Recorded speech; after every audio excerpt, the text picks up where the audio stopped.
देखिए, आज हम पढ़ने जा रहे हैं कक्षा 12 भौतिक विज्ञान प्रथम प्रश्न पत्र।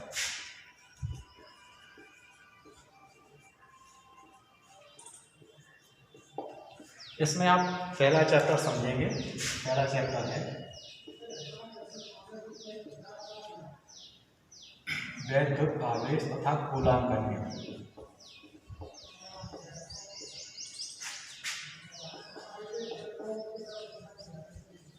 कूलाम का नियम। देखिए, सबसे पहले आता है इसमें वैद्युत आवेश, यानी कि सबसे पहले इसमें है कि वैद्युत आवेश किसे कहते हैं। वैद्युत आवेश किसे कहते हैं? तो देखिए, आवेश का मतलब है जब दो वस्तुओं को आपस में रगड़ा जाता है। जैसे कोई भी दो वस्तुएं हैं तो उनको जब आपस में रगड़ते हैं तो रगड़ने के पश्चात वो क्या करते हैं, वो छोटी छोटी अन्य दूसरी वस्तुओं को अपनी ओर आकर्षित करने लगते हैं। तो ये जो आकर्षण या किन्हीं दूसरी वस्तुओं को अपने से प्रतिकर्षित भी करती हैं। तो ये जो आकर्षण या प्रतिकर्षण का जो प्रभाव होता है वो जो प्रभाव होता है वो किसके कारण रहता है? आवेश के कारण। यानी कि इसमें हम देख सकते हैं, जैसे कि फॉर एग्जाम्पल इसका आवेश को समझने के लिए, जैसे कि मान के चलते हैं, जैसे इसमें बताया जाता है कांच की छड़। कांच की छड़, कांच की छड़ को जब हम यहाँ से रेशम से रगड़ते हैं, रेशम से रगड़ते हैं, जैसे कि यहाँ कांच की छड़ को रेशम से रगड़ते हैं, ठीक है। और दूसरा, जैसे कि कोई और आबनूस की छड़ होती है हमारे पास, आबनूस की छड़ को हमारा बिल्ली की खाल से रगड़ते हैं। बिल्ली की खाल से रगड़ते हैं। जब आबनूस की छड़ को बिल्ली की खाल से रगड़ते हैं तो इसमें हम देखते हैं कि जो कांच की छड़ है और यहाँ जो आबनूस की छड़ है, इन दोनों छड़ों में कुछ अलग अलग प्रभाव देखने को मिलते हैं। अब अलग अलग प्रभाव कैसे? जैसे जो कांच की छड़ है ये और ये आबनूस की छड़, अगर हम इन कांच की छड़ और आबनूस की छड़ दोनों को एक दूसरे के समीप ले जाएं तो ये एक दूसरे क्या करती हैं? आकर्षित करती हैं। ये कांच की छड़ और ये आबनूस की छड़ दोनों एक दूसरे को क्या करती हैं? आकर्षित करती हैं। या जैसे जब कांच की छड़ आबनूस की छड़, तो निश्चित है कि जो कांच की छड़ है इस पर कोई दूसरा आवेश होगा, आबनूस की छड़ है इस पर कोई दूसरा आवेश होगा। और यदि हम कांच की छड़ या एक ही प्रकार की दो कांच की छड़ ले लेते हैं, जब हम एक ही प्रकार की दो कांच की छड़ लेंगे तो उसमें से देखेंगे, जैसे हमारे पास कांच है, यहाँ कांच की छड़ है, यहाँ कांच की छड़ है, दोनों को किससे? रेशम से रगड़ा गया है। और तो रेशम से रगड़ने पर इनका क्या होता है? प्रतिकर्षण। इनमें ये एक दूसरे क्या करती हैं? प्रतिकर्षित करती हैं। और या इसी प्रकार से हम आबनूस की छड़, यहाँ से आबनूस की छड़ और यहाँ दूसरी आबनूस की छड़ ले लेते हैं, ठीक है। और इनको देखेंगे तो ये दोनों भी क्या करेंगे? एक दूसरे को प्रतिकर्षित करते हैं। और अगर हम यहाँ से एक कांच की एक आबनूस की छड़ को ले लेंगे तो दोनों आपस में क्या करेंगे? आकर्षित करती हैं। तो इससे हमें पता चलता है कि कहीं ना कहीं जो आवेश है जो कि रगड़ने से उत्पन्न हो रहा है, ये कहीं ना कहीं कितने प्रकार का होता है? दो प्रकार का होता है। आवेश दो प्रकार का। तो सबसे पहले हम चलते हैं वैद्युत आवेश समझ में आ गया होगा यहाँ से। वैद्युत आवेश मतलब जो दो वस्तुओं के आपस में रगड़ने से उत्पन्न होता है वो वैद्युत आवेश। या ये भी कह सकते हैं किसी वस्तु का वह भौतिक गुण जो अन्य दूसरी वस्तुओं को अपनी ओर आकर्षित या अपने से प्रतिकर्षित भी करता है, वैद्युत आवेश कहलाता है, ठीक है। अब यहाँ से हम आगे चलते हैं, देखते हैं आवेश के, ठीक है। तो यहाँ से हमें कहीं ना कहीं पता चला कि आवेश कितने प्रकार का होगा? दो प्रकार का। एक तो वह जो दो वस्तुओं को या दो वस्तुओं के बीच में आकर्षण का प्रभाव उत्पन्न करता है, और एक वह जो दो वस्तुओं के बीच में प्रतिकर्षण का प्रभाव उत्पन्न करता है। इस प्रकार से आवेश दो प्रकार का होता है। तो ये जो आवेश का हमारे पास है, ये आवेश सबसे पहले देखो आज से 600 BC पूर्व, 600 BC पूर्व, 600 BC में जो वैज्ञानिक थेल्स हुए, एक वैज्ञानिक यहाँ से हुए थेल्स, इनने इस आवेश के बारे में बताया था। सबसे पहले वैज्ञानिक थेल्स ने इस आवेश के बारे में बताया था। फिर इसके बाद सन 1600 ईस्वी में वैज्ञानिक गिलबर्ट थे, वैज्ञानिक गिलबर्ट। तो इन वैज्ञानिक गिलबर्ट ने क्या कहा था, इस आवेश के बारे में बताया था। या उसने दो वस्तुओं को रगड़ा था। रगड़ने के बाद उसने ये बताया कि जो दो वस्तुएं हैं वो या तो एक दूसरे को प्रतिकर्षित करती हैं या आकर्षित करती हैं। तो ये जो आकर्षण और प्रतिकर्षण का गुण इसने वैज्ञानिक गिलबर्ट ने भी साथ में बताया था।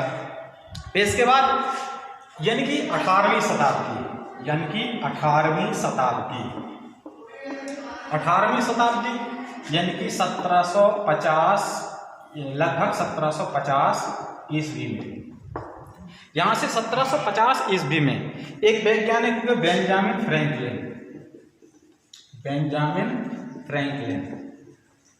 तो इन बेंजामिन फ्रैंकलिन ने ये आवेश के प्रकार के बारे में बताया था, आवेश के प्रकार के बारे में।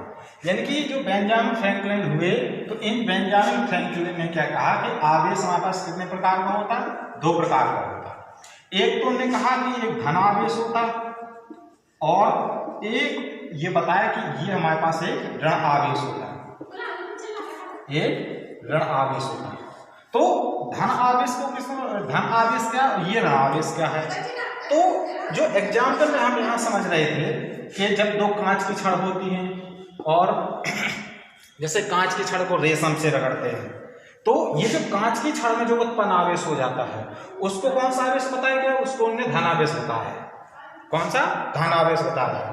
और फिर इसके बाद जो आवनुष की छड़ है, आवनुष की छड़, तो आवनुष की छड़ में जो आवेश उत्पन्न हुआ उस आवेश को कौन सा आवेश बताया, ये ऋण आवेश बताया।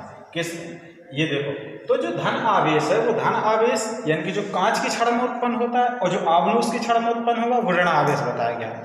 और इसके पहले यानी कि जो बेंजामिन फ्रैंकलिन हुए हैं, इन बेंजामिन फ्रैंकलिन के पहले यानी कि 18वीं शताब्दी, लगभग 1750 ईस्वी पूर्व, इस आवेश को जो हमारे पास धन आवेश है इसको कहा जाता था बिटरस। जो हमारे पास धन आवेश है इसको बिटरस बोला जाता था, और दूसरे वाले ऋण आवेश को उसको बोला जाता रेसिनस। इसको क्या बोला जाता था, रेसिनस। ये कोई निश्चित चीज नहीं है कि पता चला कि कांच को प्लस सी क्यों लिया, आपने उसको माइनस सी क्यों लिया। ये बाद में प्रयोगों द्वारा पता लगा है कि इलेक्ट्रॉन पर कौन सा आवेश होता है, ऋणावेश होता है। आगे चल के प्रोटॉन पर पता चला प्रोटॉन पर कौन सा आवेश होता है, धनावेश होता है। इसी प्रकार से इसमें पता चला कि फिर इसमें ऋणावेश होता है और इसमें धनावेश होता है। तो सबसे पहले इस धनावेश को क्या नाम दिया गया था, विट्रस, और ऋणावेश को क्या नाम दिया गया था, रेसिनस। और फिर जब बेंजामिन फ्रैंकलिन वैज्ञानिक हुए तो इनने इसी आवेश को दो प्रकार से विभाजित किया, एक तो धन आवेश है, दूसरा ऋण आवेश है। ठीक है, अब देखें ये जो धन आवेश है और ऋण आवेश है ये किस प्रकार से उत्पन्न होता है।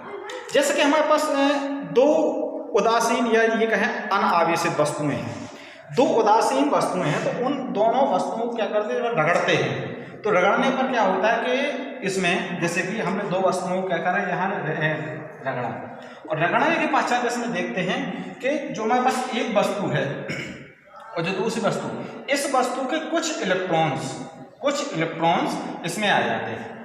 अब अगर इसके इलेक्ट्रॉन्स इसमें चले जाएंगे तो यहाँ पर कौन सा आवेश हो जाएगा, इसमें धनावेश हो जाएगा। और इसमें जो इलेक्ट्रॉन आ रहे हैं तो यहाँ इलेक्ट्रॉन की वृद्धि हो जाएगी, इसलिए इसमें कौन सा हो जाएगा, ऋण आवेश। और ये तो हम जैसे रसायन विज्ञान पढ़ते हैं तो हम जानते हैं कि कोई भी परमाणु अगर अपनी स्वतंत्र अवस्था में है तो उसमें जितने पॉजिटिव होते हैं उतने उसमें निगेटिव होते हैं। मतलब उसमें इलेक्ट्रॉन और प्रोटॉनों की संख्या कैसी होती है, बराबर होती है। तो अगर हम दो वस्तुओं को क्या करेंगे, आपस में रगड़ेंगे, तो रगड़ने से क्या होता है कि इलेक्ट्रॉनों का स्थानांतरण होने लगता है। और अगर इलेक्ट्रॉनों का स्थानांतरण हुआ, जैसे कि एक वस्तु से दूसरी वस्तु पर इलेक्ट्रॉन गए, तो जिस वस्तु पर अगर इलेक्ट्रॉन जाते हैं, जैसे कि इस वस्तु पर इलेक्ट्रॉन आ रहे हैं, तो वो हो जाएगी हमारे पास ऋणावेश। क्यों? क्योंकि इस पर इलेक्ट्रॉनों की क्या है, इलेक्ट्रॉनों की अधिकता हो चुकी है, यहाँ पर इलेक्ट्रॉनों की अधिकता, और यहाँ इलेक्ट्रॉनों की क्या हो चुकी है, कमी। अब अगर इलेक्ट्रॉनों की कमी है तो यहाँ क्या हो जाएगा, धनावेश।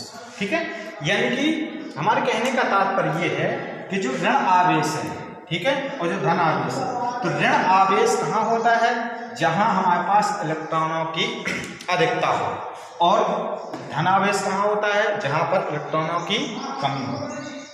ठीक है, अब इसके बाद देखिए, सबसे पहले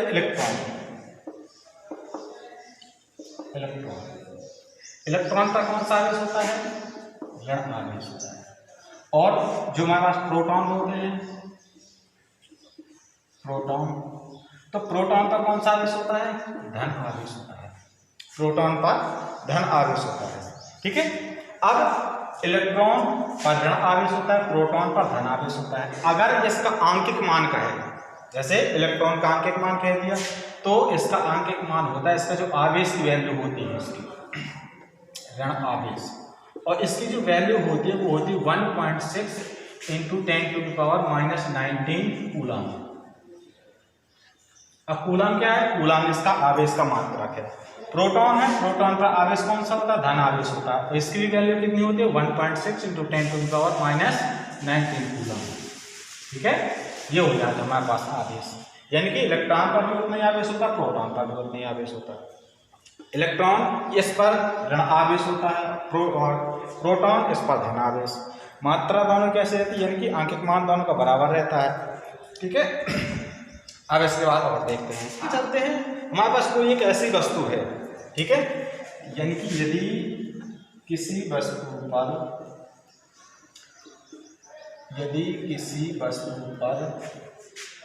10 इलेक्ट्रॉन हैं, या यदि किसी वस्तु में 10 इलेक्ट्रॉन हैं,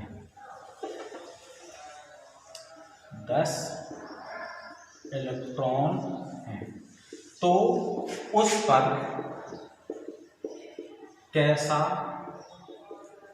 या कौन सा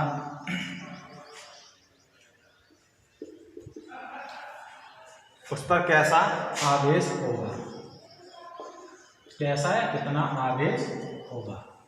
ठीक है, यानी कि अगर किसी वस्तु में 10 इलेक्ट्रॉन है, और हम यहाँ से जानते हैं कि जो इलेक्ट्रॉन्स होता है, अगर 1 इलेक्ट्रॉन है तो 1 इलेक्ट्रॉन का आवेश कितना होता है, 1.6 × 10⁻⁻19 कूलम। यहाँ से 1 इलेक्ट्रॉन का आवेश 1.6 × 10⁻⁻19 कूलम होगा। अब जैसे कि अब यहाँ 1 इलेक्ट्रॉन है, कितना हो गया, अगर यहाँ इसमें कितने हैं, 10 इलेक्ट्रॉन हैं। ठीक है, अगर यहाँ 10 इलेक्ट्रॉन्स हैं तो क्या कर देंगे, दोनों साइड 10 का गुणा कर देंगे, यानी कि 10 × 1.6 × 10⁻⁻19 कूलम। ठीक है, इसको कैलकुलेट करेंगे तो यहाँ से आएगा 1.6 × 10⁻⁻18 कूलम। तो यहाँ से 10 इलेक्ट्रॉन, अगर 10 इलेक्ट्रॉन है तो उसका आवेश कितना हुआ, इतने कूलम। अब हम यहाँ से जानते हैं कि उसमें उपस्थित क्या है, इलेक्ट्रॉन्स हैं। अगर उसमें इलेक्ट्रॉन्स उपस्थित हैं तो ये जो आवेश हमारा निकल के आया है 1.6 × 10⁻⁻18 कूलम, तो ये कैसा होगा, ऋण आवेशित होगा कि धन आवेशित होगा। तो अभी हम जान के आए हैं कि इलेक्ट्रॉन जो होते हैं वो कैसे होते हैं, ऋण आवेशित होते हैं। इसलिए ये जो कुल आवेश निकल के आया, ये कैसा आवेश है, ऋण आवेश है। यानी कि ये जो हमारा निकला, ये क्या निकला यहाँ से, कुल आवेश। ठीक है, अब हम इसके और देखें, तो आवेश को किससे प्रदर्शित करते हैं, आवेश को हम प्रदर्शित करते हैं Q से। ठीक है, ये आवेश को Q से प्रदर्शित किया जाता है। इसका आवेश का मात्रक क्या होता है, तो आवेश का मात्रक होता है यहाँ से कूलम। ठीक है, अब अगर हम इसकी विमा देखें, इसकी विमा क्या होगी, ठीक है, विमा, तो आवेश की जो विमा होती है वो पहले एक सूत्र होता है, Q = I × T। ये धारा से ज्ञात किया जाता है। विद्युत I यहाँ है, विद्युत धारा T क्या है, इसमें समय। तो I जो विद्युत धारा है ये भी हमारे पास मूल राशि है, समय ये भी मूल राशि है। दो मूल राशियों से मिलकर व्युत्पन्न मात्रक बनाया जाता है। यानी कि यहाँ से अगर हम देखते हैं तो I यानी कि इसकी एम्पियर, T यानी कि इसका समय T, तो इसकी जो विमा हो जाएगी वो कितने के बराबर हो जाएगी, 80 के बराबर हो जाएगी। ठीक है, तो ये इसकी विमा हो जाती है यहाँ से। अब इसके आगे और देखते हैं कि किसी वस्तु का अगर आवेश ज्ञात करना हो, ठीक है, किसी वस्तु का अगर आवेश ज्ञात करना हो तो आवेश के लिए हम क्या करेंगे, यहाँ से n × e, Q बराबर n × e, यानी कि ये हो जाएगा हमारे पास, जहाँ इसमें n क्या है, n इसमें है इलेक्ट्रॉनों की संख्या, इलेक्ट्रॉनों की संख्या, और E क्या है, E है एक इलेक्ट्रॉन का आवेश, जो कि अभी हम पढ़ चुके हैं। कितना पढ़ा, 1.6 × 10⁻⁹ कूलम। तो यहाँ से हमारे पास हो जाता है, अगर हम किसी वस्तु का आवेश ज्ञात करें, कुल आवेश, यहाँ से अगर हमें इसका कुल आवेश ज्ञात करना है तो हम यहाँ क्या करेंगे, Q बराबर n × E, ये इस फॉर्मूला का यूज करेंगे। ठीक है, ये हो जाता है किसी भी वस्तु का अगर हमें आवेश ज्ञात करना, या कोई भी ऐसा पदार्थ दे दे जिस पर उसमें इलेक्ट्रॉनों की संख्या दे दी या उसमें प्रोटॉनों की संख्या दे दी। ठीक है, कि यहाँ से हम इसका प्रेरण पढ़ेंगे। प्रेरण, इस प्रेरण में हम देखते हैं, जो प्रेरण है हमारे पास, या जिसको बोल सकते हैं स्थिर वैद्युत प्रेरण। तो प्रेरण का तात्पर्य हमारे पास ये है कि जैसे हमारे पास कोई अनावेशित वस्तु है, अनावेशित का मतलब है कि इस पर कोई भी, या जो नेट आवेश है वो इस पर कितना है, 0 के बराबर है, यानी कि जिसमें जितने इसमें पॉजिटिव हैं उतने ही इसमें नेगेटिव हैं, मतलब जितने इसमें ऋण आवेश हैं उतने ही इसमें धन आवेश है। तो इसका टोटल जो आवेश हुआ वो आवेश कितना हुआ, 0 के बराबर, 0 के बराबर। अब जब हम ये जो अनावेशित गोली है, या ये कहें कि उदासीन गोली है, ठीक है, उदासीन गोली, इस उदासीन गोली के पास अगर हम कोई एक ऐसी क्षण ले जाएं, जैसे कि जो कि पॉजिटिव क्षण है, अगर हम इस पॉजिटिव क्षण को इसके समीप ले जाते हैं, तो समीप ले जाने पर ये उदासीन क्षण है। उदासीन क्षण का मतलब है कि इसमें पॉजिटिव और नेगेटिव दोनों की मात्रा कैसी है, समान है। जब हम इस क्षण को ले इसके समीप ले जाते हैं तो इसमें जो पॉजिटिव और नेगेटिव है, तो देखें ये पॉजिटिव, ये हमारे पास क्या है, प्लस है, तो ये प्लस वाला क्या करेगा, इसमें कहीं ना कहीं तो जो ऋण आवेश होता है ये, तो ये इसके क्या करेगा, ऋण आवेश को अपनी ओर आकर्षित करेगा, ऋण आवेश को अपनी ओर आकर्षित करेगा, जबकि इसमें यहाँ दूसरी साइड क्या बचेगा, सिर्फ धन आवेश बचेगा। ठीक है, तो इस प्रकार से हम क्या करते हैं कि ये एक साइड हो गया इसका ऋण आवेश, दूसरी साइड हो गया क्या इसका, ये हमारे पास धन आवेश।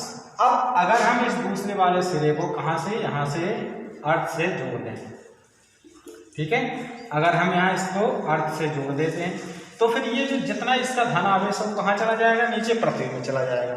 और रिजल्ट रूप में अब हम यहाँ से अगर इस गोले को देखें तो इस गोले पर सिर्फ कौन सा आवेश रहेगा हमारे पास, ऋण आवेश रहेगा। इस गोले पर सिर्फ कौन सा आवेश रहेगा हमारे पास, सिर्फ ऋण आवेश रहेगा। ठीक है, तो ये जो चीज कहलाती है यह आवेश का इधर उधर जाना। ठीक है, जैसे आवेश है, ये कुछ आवेश को जो ये प्लस रे की ओर आ गया, और जो अब जैसे ये प्लस है तो यहाँ भी इसमें भी कुछ प्लस वाले अणु थे, तो वो क्या होगा, प्रतिकर्षण के कारण दूसरी ओर चले जाते हैं। तो जो दूसरी ओर चले जाते हैं वो यहाँ पृथ्वी में चले जाएंगे, फिर इसमें सिर्फ कौन सा आवेश बचेगा, वो इसमें ऋण आवेश बचेगा सिर्फ। ठीक है, तो ये जो क्रिया कहलाती है, ये क्रिया कहलाती है आवेश के प्रेरण की क्रिया कहलाती है। संरक्षण का नियम, आवेश संरक्षण का नियम। तो आवेश संरक्षण का नियम होता है कि जो आवेश होता है हमारे पास, आवेश को ना तो उत्पन्न किया जाता है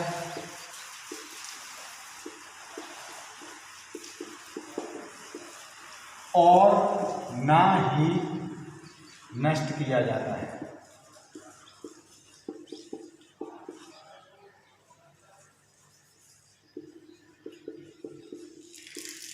आवेश को ना तो उत्पन्न किया जाता है ना ही नष्ट किया जाता है। अब आप कहेंगे कि अभी तक तो आप आवेश उत्पन्न कर रहे थे, अब यहाँ से कह रहे कि आवेश ना तो उत्पन्न किया जाता है ना ही नष्ट किया जा सकता है।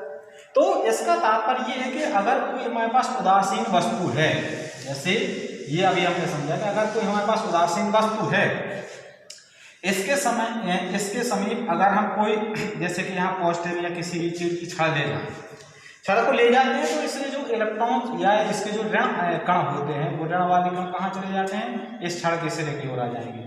बाकी जो पॉजिटिव कण होंगे वो इसकी दूसरी साइड चले जाते हैं। ठीक है, तो ये जो अगर हम इसको जोड़ देंगे तो जोड़ने पर यहाँ से अर्थ से जोड़ देते हैं तो इस पर सिर्फ कौन सा आवेश बचता है, ऋण आवेश। अगर शायद हम यहाँ जो शेष आवेश बचेगा वो शेष आवेश हमारे पास इसका ऋण आवेश बचेगा, जो हमारे पास शेष आवेश बचता है उसका ऋण आवेश बचेगा। अगर हम ठीक इसी प्रकार से इसकी एक दूसरी क्रिया करते हैं, बिल्कुल ठीक इसी गोले की, कि यहाँ हम नेगेटिव छाड़ना पॉजिटिव छाड़ना ले जाके हम इसकी नेगेटिव छाड़ ले जाएं तो यहाँ इसका धन आवेश इस साइड आ जाएगा और इसका ऋण आवेश कहाँ चला जाएगा, फिर अर्थ में चला जाएगा। और अर्थ में चला जाने के बाद इसका जो शेष आवेश बचेगा वो शेष आवेश हमारे पास इसका कौन सा बचता है, धन आवेश बचता है। और अगर हम इन दोनों को ऐड कर दें, जैसे कि वस्तु हमारे पास क्या है, दोनों एक ही वस्तु है। ठीक है, तो अगर हम इसके दोनों आवेशों को ऐड कर देंगे, जैसे यहाँ इनको ऐड कर दिया, ऐड करने पर हम क्या देखते हैं कि फिर से रिजल्ट क्या आएगा हमारे पास, 0। यानी कि इसका जो परिणाम या जो टोटल आवेश है वो कितना के बराबर रहेगा, इसका 0 के बराबर। यानी कि आवेश को क्या कर सकते हैं, सिर्फ इसका पुनर्वितरण कर सकते हैं, सिर्फ इसका पुनर्वितरण कर सकते हैं। इसलिए तो कहा जाता है कि आवेश को न तो उत्पन्न किया जा सकता है ना ही इसको नष्ट किया जा सकता है। इसको केवल एक रूप से दूसरे रूप में मतलब चेंज कर सकते हैं या इसका पुनर्वितरण कर सकते हैं। तो ये है हमारे पास आवेश संरक्षण का नियम इसका। ठीक है, कूलाम का नियम। तो देखिए कूलाम ने क्या बताया, दो स्थिर आवेशों के बीच में बताया। हमारे पास कोई एक ये आवेश है और दूसरा बिंदु आवेश कोई यहाँ है। एक आवेश को हम प्रदर्शित कर लेते हैं Q1 से और दूसरे आवेश को प्रदर्शित कर लेते हैं हम Q2 से। दोनों आवेश एक दूसरे से स्मॉल r दूरी पर रखे हुए हैं, दोनों आवेश एक दूसरे से स्मॉल r दूरी पर रखे हुए हैं। अब हम एक चीज और देखते हैं, अगर दोनों आवेश एक ही प्रकृति के हुए, जैसे कि ये Q1 शायद पॉजिटिव हुआ, Q2 ये भी अगर शायद पॉजिटिव हुआ, तो अगर हमारे पास दो पॉजिटिव आवेश हैं तो वो क्या करेंगे, एक दूसरे को प्रतिकर्षित करेंगे। ये क्या करते हैं, एक दूसरे को प्रतिकर्षित करते हैं। अगर हमारे पास दोनों नेगेटिव चार्ज होंगे तो ये भी दोनों क्या करते हैं, एक दूसरे को प्रतिकर्षित करते हैं। और अगर हमारे पास यहाँ से शायद एक पॉजिटिव और एक नेगेटिव चार्ज हुआ तो ये दोनों आपस में क्या करेंगे, यहाँ से ये एक दूसरे को अट्रैक्ट करेंगे, यानी कि ये आकर्षित करेंगे एक दूसरे को, ये एक दूसरे को यहाँ से आकर्षित करते हैं। और जो प्रतिकर्षण, जिनमें प्रतिकर्षण होता है वो सजातीय आवेश कहलाते हैं। जिनमें प्रतिकर्षण होता है ये क्या कहलाते हैं, सजातीय आवेश कहलाते हैं। और जिनमें यहाँ ये जो जैसे आकर्षण होता है तो आकर्षण में ये कहलाते हैं विजातीय आवेश, ये विजातीय। सजातीय मतलब दोनों एक जैसे, या पॉजिटिव नेगेटिव दोनों एक जैसे होते हैं, वो सजातीय कहलाते हैं। और एक पॉजिटिव एक नेगेटिव ये दोनों विजातीय कहलाते हैं। ये दोनों क्या करेंगे, एक दूसरे को आकर्षित करते हैं। अब यहाँ देखें तो कूलाम ने दो बिंदु आवेशों के बीच आकर्षण या प्रतिकर्षण के बारे में बताया कि इनके बीच में आकर्षण बल कितना व कैसा लगेगा या प्रतिकर्षण बल कितना व कैसा लगेगा। तो इनके बीच जैसे हमारे पास दो आवेश हैं और हम जानते हैं कि अगर शायद ये पॉजिटिव हुए, जैसे दोनों पॉजिटिव हुए तो ये प्रतिकर्षित करेंगे, अगर ये एक पॉजिटिव एक नेगेटिव हुआ तो ये आकर्षित करेंगे। तो निश्चित है कि कहीं ना कहीं इनके बीच में बल उत्पन्न होगा ही। ठीक है, तो बल तो उत्पन्न होना ही है। अब ये देखेंगे कि ये जो बल है वो आकर्षक बल, इनके आकर्षण बल कब होगा, जब हमारे पास एक पॉजिटिव दूसरा नेगेटिव। प्रतिकर्षण कब होगा, या तो दोनों पॉजिटिव हों या फिर दोनों नेगेटिव हों।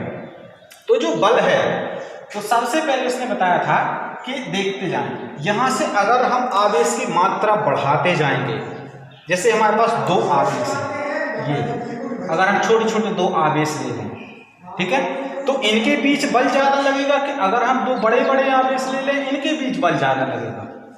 तो आवेश जितना बड़ा होगा बल उतना ही ज़्यादा लगेगा। मतलब ये है इसका कि अगर हम आवेश को जितना बढ़ाते जाएंगे तो इसका इनके बीच में जो बल है वो क्या होता जाएगा, बढ़ता जाएगा।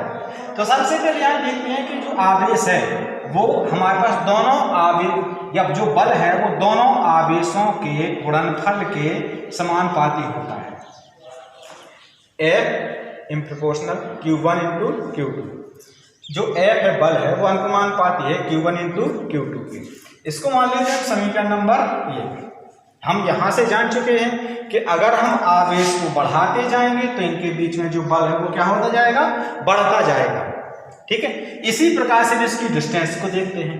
अगर हमारे पास दोनों आवेश एक जैसे होंगे, दोनों आवेश एक जैसे, ये क्या है, दोनों ही आवेश थोड़ी कम दूरी पर रखे हुए हैं। अगर हम यही आवेश थोड़ी और ज्यादा दूरी पर रख दें, यही आवेश थोड़ी और ज्यादा दूरी पर या इनके बीच की दूरी बढ़ा देते हैं, अगर हम इनके बीच की दूरी बढ़ाएंगे तो ये इस बल पर क्या प्रभाव पड़ेगा, ये बल जो बल हमारे पास बल है अगर दूरी बढ़ेगी तो क्या होगा, ये अट्रैक्ट कम करेगा, यानी कि इसको कम आकर्षित करिए, कम प्रतिकर्षित करेगा।